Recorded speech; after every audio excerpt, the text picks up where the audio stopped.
QC notes. Hook, tightened to emphasize consequence and paradox while preserving mystery and momentum. Clarity, unified duplicated evidence sections, clarified timeline leaps, and made the tech-to-policy thread easier to follow without jargon.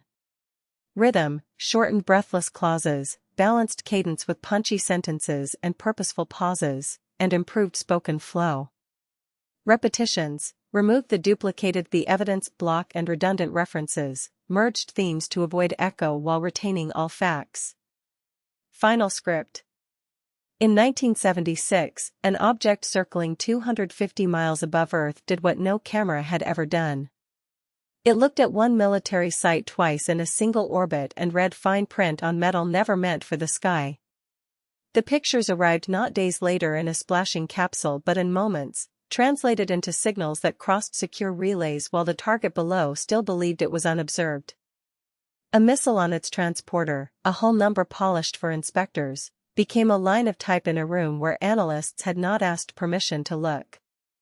What changed that year was not just how clearly the world could be seen, but who owned the act of seeing itself.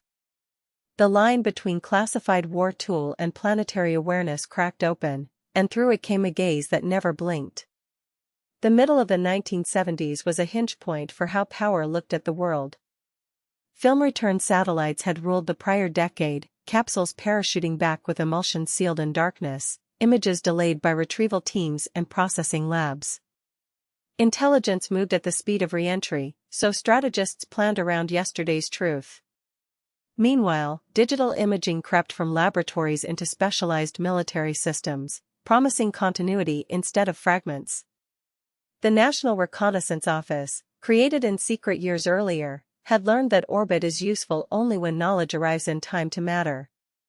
Engineers at Lockheed's Sunnyvale facility and optics specialists tied to Eastman Kodak quietly adapted designs that would later wear a deceptively simple name.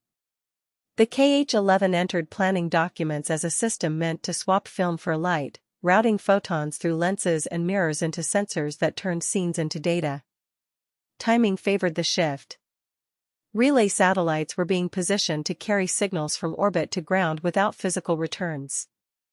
Hubble's mirror would later borrow this lineage, but in these years the flow ran the other way, spy ambitions shaping what space telescopes could even attempt.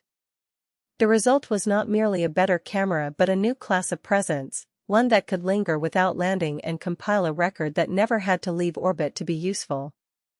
When the KH-11's existence was finally acknowledged in a limited way, officials chose caution.